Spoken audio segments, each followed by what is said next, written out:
What lessons can Israel and by extension NATO learn from Israel's post-October 7th conflict in Gaza and Lebanon? I interviewed 50 Israeli soldiers from across the spectrum of jobs, from infantrymen to truck maintainers. Everybody had something valid to say. This video is an AAR, or after action review. It's a structured debrief used by the military to analyze a mission or operation after it occurs. It covers what went right, what went wrong, and what you can do to improve. This video is about what went right. You can find the full video at ryanmcbeth.substack.com for paid members. It's only $5. I try to keep it cheap. There's also a slideshow available on Substack and my AAR white paper. If you want me to come to your unit and give this slideshow presentation, reach out to me through email. And if you want to support the channel, grab my Intel Life t-shirt from Bunker Branding. Some background.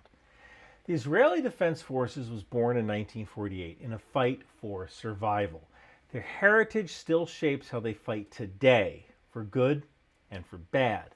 Unlike most Western armies, Israel doesn't have the luxury of oceans and allies on every border or years to spin up reserves. The entire country can fit inside the state of New Jersey. Their active duty army isn't very large, maybe around 170,000 personnel, although that can fluctuate based on conscription rates. Total reserve strength could theoretically reach 465,000 personnel. During the wars in Gaza and Lebanon, Israel activated roughly 300,000 reservists. The IDF's strength comes from its people, a highly educated, technically skilled population, but this is also its weakness. The system depends heavily on reservists. Every Israeli knows they can be called up within just a few hours' notice. The IDF prizes improvisation. There is this War of Independence mythology that a soldier can grab a rifle and figure it out and win through grit. That spirit helped them in 1948, 1956, 1967, and 1973. And that tension between flexibility and professionalism is something called Berchabi u Vakashti, meaning with my sword and bow. It literally defines everything that went right and wrong in Gaza, but we'll get to that later. Two more things to make the Israeli army unique. First off, they are an army of conscripts. Conscription is mandatory for citizens of Jewish and Druze descent. Both men and women serve, although men serve longer terms than women. Druze women, Muslims, and Christians are not conscripted, as well as ultra-Orthodox Jews. However, some Muslims, Christians, and ultra-Orthodox volunteer. It's not common, but it's not totally uncommon. Because of these draft exceptions, Israel really only has access to roughly 80% of its possible military-age fighting force. That being said, the military is woven into the fabric of daily life, and people are usually proud of their service. During the early parts of the conflict, the unit might show up at a kibbutz near where it's deploying. The kibbutz would feed them until a contracting officer could coordinate for a formal food contract. Imagine an American National Guard unit deploying to a disaster area and just kind of hoping the locals would feed them until the logistics contract could be signed. That would never happen. But in Israel, due to the unique nature of their people's army, it worked. So while watching this video, understand that you are dealing with an army that has a unique set of security challenges that are not faced by NATO. So how Israel fights isn't necessarily worse than NATO, it's just different and tailored to their unique security challenges. Second, the IDF doesn't have a professional NCO, or non-commissioned officer corps, the way most NATO armies do. That is, professional sergeants. There's a reason for this. It's the reason Israel does everything the way it does, because it's cheaper that way.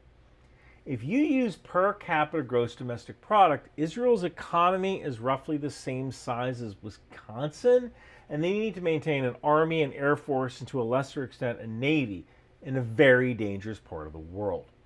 So while you watch this video, when something seems a little strange, especially if you're familiar with NATO militaries, remember, Israel is just looking for the most cost-effective solution to a problem. And if you're looking to dig deeper into the IDF, you need to use ground news. I have been living in a hotel the past few days because my house flooded, and that has really sucked, but there's been one consistency, and that's ground news. I read ground news every day. I actually pay for it. They don't give it to me for free. I was actually reading this article. Japanese Prime Minister put a Ford F-150 truck outside of a palace in Tokyo. What's interesting is I read the Wall Street Journal and the New York Times every day. They didn't cover this. But not only does ground news cover these interesting little stories, they show you who covered them, whether they sit on the left, the center, or the right. And then for each publication, they show you who owns the publication, the factuality rating, and whether they lean left or right. So you know who's telling you what to think. I think I'm pretty well informed because I read the Wall Street Journal and the New York Times, but you might miss stuff, and that's where the blind spot report comes in. All right, so you click the blind spot report right here, and this is going to show you news stories that you may have missed because of your own political bias. For example, Congress under the gun as military pay dries up. Nobody on the left covered this story. Or here, Britain announced new wind farm. If you're on the right, nobody covered that story. So click the link in the description below, hit the QR code somewhere over there, go to ground.news/Ryan to get 40% off the Vantage plan, which is what I use every single day to stay informed. Let's start with what went right. And we have to start at the macro level with standing advantages. The first item up is Yahya Sinwar, the leader of Hamas in the Gaza Strip. He could speak and read Hebrew to the point where he even translated books from Hebrew into Arabic, including biographies of Israeli leaders and manuals. It is likely that he believed that after Operation Al-Aqsa Flood, which is what we in the West call October 7th, 2023, he expected Israel to launch short, limited raids focused on rescuing hostages or fighting similarly to Israel's previous methods during limited conflicts in 2006 and 2014. He was also an avid consumer of Israeli media. Now, I read Haaretz every day. If there's one thing the Israeli media is good at, it's criticizing itself. In the months leading up to the attacks, Israel was deeply divided over proposed reforms to limit the power of its Supreme Court. Hamas leader Yahya Sinwar may have interpreted that as internal discord, as a sign that Israel was too divided to mount a coherent response. He was wrong. A second item that went right, at least in Israel's case, was President Trump's election. Now, whether you're a supporter of President Trump or not, his election did give Israel more freedom to operate than it had under President Biden. When President Trump ordered Iranian nuclear sites to be struck by B-2 bombers, that was a major signal to the Arab world that Israel was not going to be restrained by U.S. foreign policy. A third item is Israel's focus on Hezbollah and Iran in the north. The 2023 Gaza conflict wasn't just one war, it was really 8. The war against Hamas, the war against Hezbollah, the war against Iran, the war against Syria, the war against the Houthis, the war against pro-Iranian militias in Iraq, stabilization operations in the West Bank, and finally the information war, which Israelis call the Eighth Front. One reason that Israel may have missed signs of a Hamas attack was that most of their intelligence was focused on Hezbollah in Lebanon and Iran. There were only a limited number of intelligence officers to go around. Hezbollah was the varsity team. They had advanced weapons and drones smuggled from Iran through Iraq and Syria. Hezbollah had somewhat of a professional military force that was essentially a shadow army of Lebanon. Whereas Hamas wasn't even considered the junior varsity team. They were more like the intramural squad, and they could be managed. Hamas's weapons were limited to what they could manufacture or what could be smuggled in through tunnels in Egypt. And the Iron Dome system, as successful as it was, managed the threat of shooing rockets away the way someone might shoo away a fly during a picnic. When Israel decided to attack southern Lebanon in September of 2024 and perform airstrikes on Iran in June of 2025, all of that intelligence that was collected on Iran and Hezbollah proved very useful. Ultimately, this led to the systematic targeting of leadership actors in Lebanon, Iran, and Qatar. The fourth standing advantage is geography. Israel has very short supply lines. Gaza is about 8 miles or so at its widest point. This made it a lot easier for Israel to push supplies into Gaza and get casualties out. Typically, logistics for the attacking force are much more complex than they are for the defending force because everything has to be brought with you. In this case, the size of the battle space worked to Israel's strategic and operational advantage. Let's talk strategy. This starts with combined arms. Combined arms, or what Israel calls battle teams, was extremely successful. Combined arms is a doctrinal term describing the synchronized employment of different types of military forces and capabilities, such as infantry, armor, artillery, engineers, aviation, and electronic warfare, so that each complements and reinforces the other. Tanks are tough, and they provide great firepower, but they're very vulnerable to short-range rocket attacks, so you screen the tanks with infantry. Each supports each other, combined arms or battle teams. This is practiced by many modern armies, but one crucial element to success is that Israeli leaders are fluent with the capabilities of units and equipment down to the platoon level. So if an IDF infantry lieutenant had a tank attached to his platoon, he knew how to properly employ that tank. That really isn't something the U.S. Army teaches until an officer gets to the company level.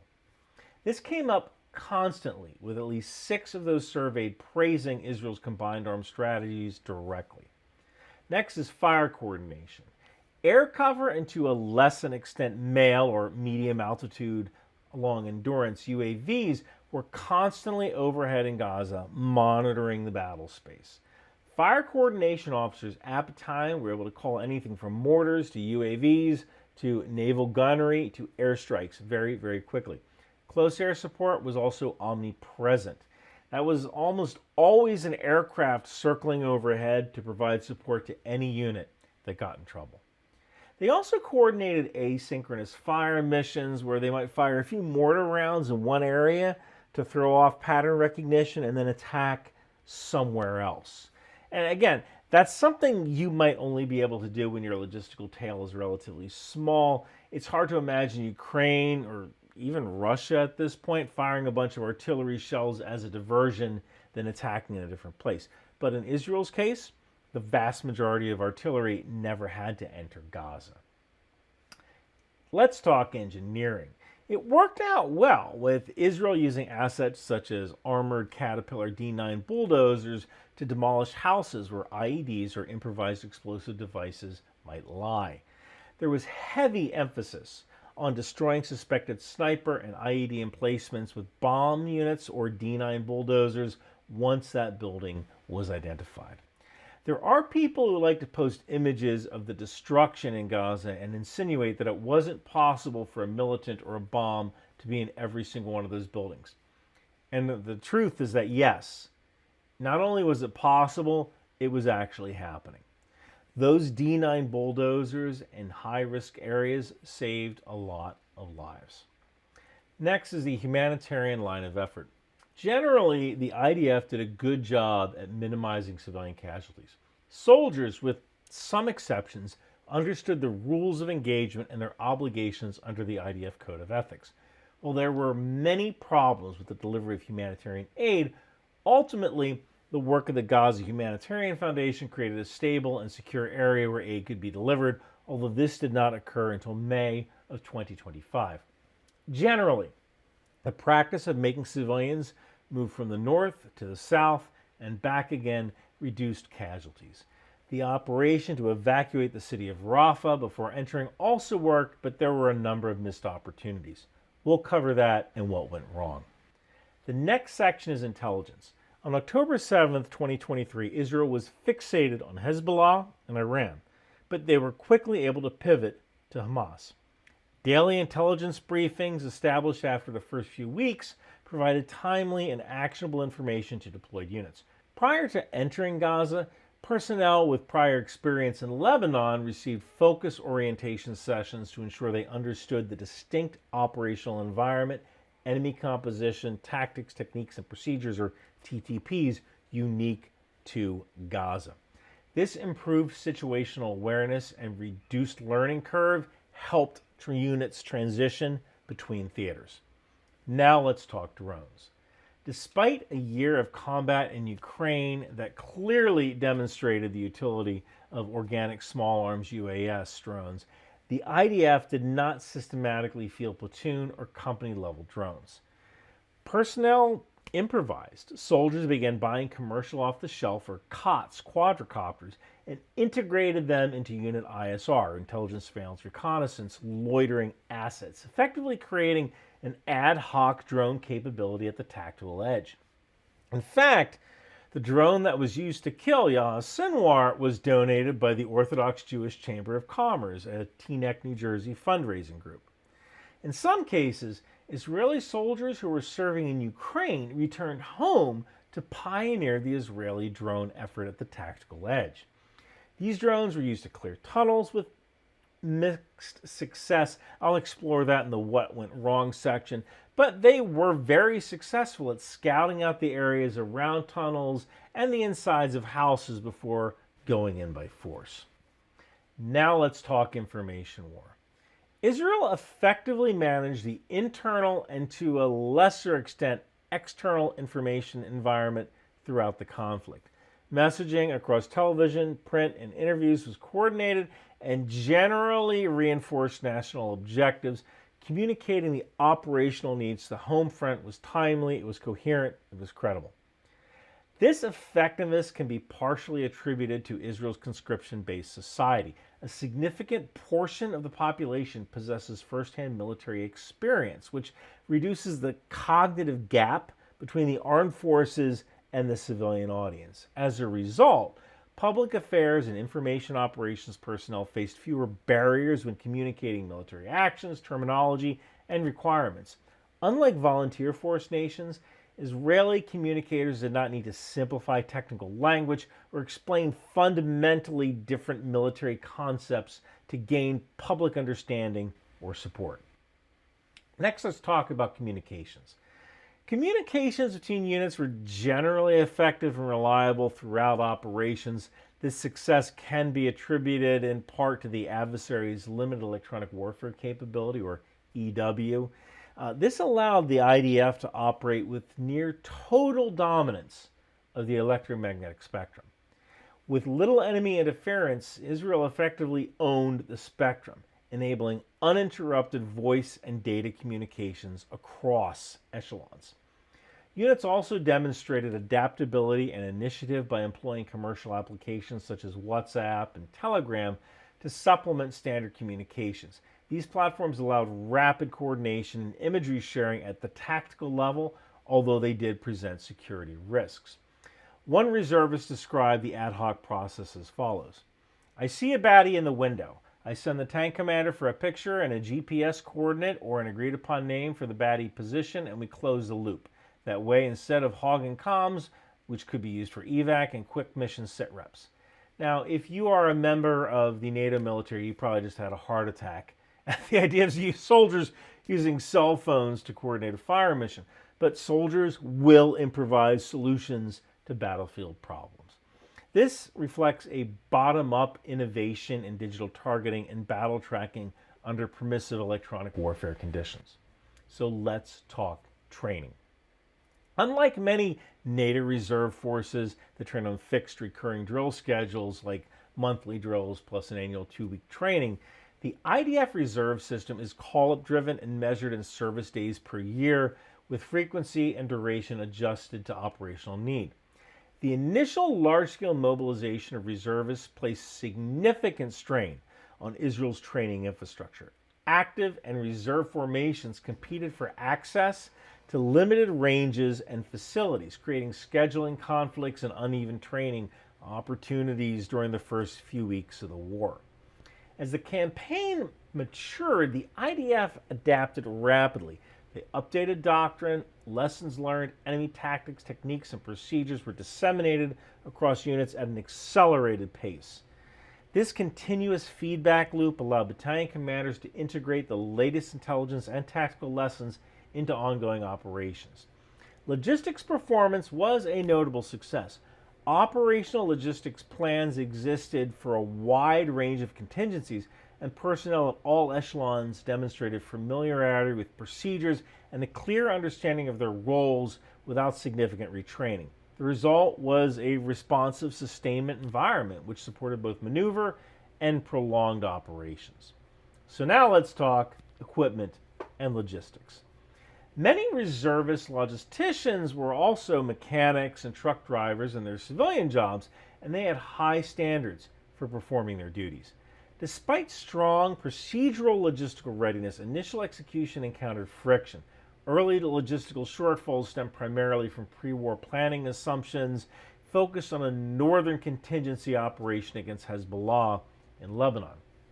As a result, key stocks of equipment, fuel, supplies, they were positioned in locations unsuitable for the southern theater in Gaza. The redistribution of material and reconfiguration of supply routes created temporary delays in sustainment during the opening phase of operations. These challenges were rapidly addressed during the first few weeks through adaptive planning and decentralized problem solving.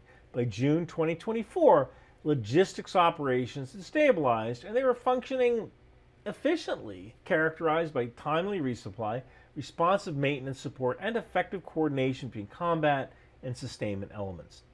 A distinctive feature of the Israeli Defense Force is the enduring cultural influence of the 1948 War of Independence. The soldiers in that conflict, often fighting with little more than rifles and a handful of magazines, remain deeply idolized within Israeli military tradition. That legacy fostered the Baharbi Uvakashti mindset across the force. The early fighters had no mortars, no machine guns, no radios, just the will to win and the ingenuity to make it work. That example shapes today's IDF ethos. Even when modern units face equipment shortages or thin logistical support, the institutional reflex is Baharbi Uvakashti. Improvise, adapt, execute the mission rather than wait for ideal conditions. Now I want to touch on food. The IDF is not an expeditionary army. It should not be compared to NATO forces that routinely deploy overseas. NATO units train to move and sustain themselves halfway around the world, so they develop lightweight, shelf-stable rations like modern MREs or meals ready to eat. Israel doesn't really have that. The IDF fights close to home, within driving distance of their own logistical hubs. So instead of high-tech field rations, they still rely on canned meals. And even those are only issued when a unit expects to operate away from their base or assembly area for an extended period. Soldiers compensated for this by bringing their own food for patrols, primarily protein bars and tortillas. That being said, the Israeli army often contracts with local food vendors to prepare and deliver meals for their soldiers. Oftentimes this is done at battalion or even company level. The donations of food by civilians went against standard army practices, but it was ignored due to the exceptional circumstances in that situation. I had one soldier even tell me that he gained weight from all the donated food whenever he went to Lebanon. I will have more feedback on how Israel fed its army in the What Went Wrong section. Now let's talk about professionalism. The Israeli Defense Forces maintain a professional force, but their concept of professionalism differs from that of most Western militaries. The IDF operates as a people's army, reflecting its deep integration into Israeli society rather than a distinct warrior class. Unlike NATO militaries, where service is often confined to a professional volunteer cadre, the Israeli model touches nearly every household. Conscription means that nearly every family member has someone serving or knows someone who's served, and that changes the relationship between the military and the public. The result is a force that feels less like an institution apart and more like an extension of society itself. That familiarity produces a different kind of professionalism. You'll see soldiers carrying rifles on buses and shopping malls, even stopping for coffee on the way to base. Rank is respected, but interpersonal communication tends to be informal and pragmatic. In many cases, position, meaning what you actually do, matters more than the insignia on your sleeve. It's less, yes sir, roger sir, or more, yalla, what's the plan? This isn't the polished professionalism that you see at Fort Bragg, but functional professionalism. It works because the entire country understands the mission, the stakes, and the culture behind it. Now, generally, professionalism differed among active duty and reservists. Reservists tended to be less disciplined and professional than their active duty counterparts. But every reserve army is like this. The IDF is just no different. Israel's military recruits tend to come from higher socioeconomic backgrounds. Because of that, they often bring better education, stronger problem-solving skills, and higher cognitive aptitude into the force. Unlike conscription systems in places like Russia, where the draft disproportionately pulls from poorer or less educated populations, Israel's mandatory service pulls from across society, including the middle and upper classes. The result is a military that fields soldiers who are, on average, more educated, more adaptable, and more capable of independent action and decision-making on the battlefield. Another thing to note here is that, at least at first, everyone had a willingness to fight. This came up at least 8 times in my surveys, although among reservists that willingness started to fade as they were called up for multiple deployments.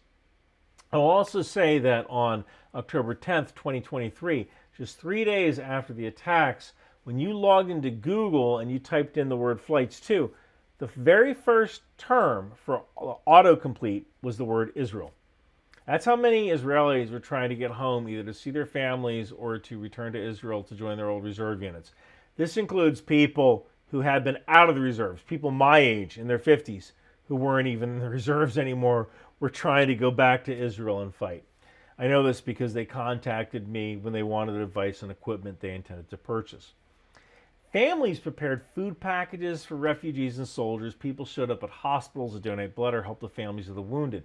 Another interesting thing is that reservist officers were more inclined to listen to advice because of their age. They tended to be about 10 years older than their active duty counterparts. Finally, while there were issues, commanders mostly understood and abided by the rules of engagement. And also, with some exceptions, they enforced rules on theft and vandalism.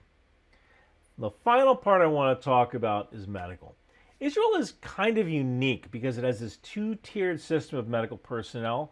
They have general medical providers who are medics and responder-trained combatants, what the U.S. Army might call medics and combat lifesavers. They also have senior medical providers who are paramedics or even doctors that are pushed down to company level. This isn't necessarily doctrine, but it was a practice used by Israeli special forces that was implemented in this situation. Typically, a paramedic or doctor was temporarily assigned to each company with 2 standard medics. This means that if an Israeli soldier was wounded, there was a very good chance they were going to be seen by an honest-to-God physician very quickly. On average, soldiers waited about 3 minutes before initial treatment and evacuation. They were usually in an operating room within 45 to 52 minutes. One soldier who was wounded told me, "The immediate medical care I received was flawless, and I was on a stretcher in a Humvee with a doctor within 10 minutes, and within 30 I was on a helicopter with medical equipment and doctors. Within 60 minutes of the explosion, I was under an X-ray in the hospital trauma room." This represents an exceptionally high standard of tactical medical care and medical evacuation responsiveness by any measure. Now, you might say that the relatively small battle space was a factor, and it certainly was, but there were other components. First is that the company doctor or paramedic was around. Then they were also constantly planning multiple evacuation routes or medevac landing zones while the company was engaged. The second is the use of whole blood, which is typically kept cold in a Humvee. Again, this might be due to the short logistical lines because blood does go bad after about 24 hours, but it was certainly an advantage. And the final item was the widespread use of the CAT, or Combat Application Tourniquet. Remember how I said that everything Israel does is because it's cheap? The one thing they don't do is skimp on survivability. And that's mainly because their army is so small that if they can prevent a minor injury from becoming a major injury, they know they can get that soldier back into the fight. Israel used to use rubber tourniquets for staunching bleeding, but recently they adopted the CAT tourniquet, or Combat Application Tourniquet. Well, there were some problems with counterfeit tourniquets, which I'll talk about later in this section of what went wrong. For the most part, these cat tourniquets saved lives. So that's what went right. Next, I'll talk about what went wrong. I'll be covering that next week, so click the link below to set a reminder or go to ryanmcbeth.substack.com to see the full thing. If you want to support the channel, grab my Intel Life t-shirt at Bunker Branding. Thank you so much for watching. I'll see you in part 2. In the modern age of progress and preparedness, one thing separates the professional from the amateur: appearance. That's why forward-thinking Americans choose Bunker Branding Apparel, the official uniform of those who get things done. Each shirt is precision-engineered and field-tested under rigorous conditions such as extended YouTube filming operations, Substack editorial duty, and the occasional internet argument, designed for comfort, durability, and undeniable sense of tactical cool. So remember, citizens, when you're defending democracy, refueling freedom, or simply mowing the strategic lawn, Bunker Branding keeps you mission-ready, wrinkle-free, and unmistakably American.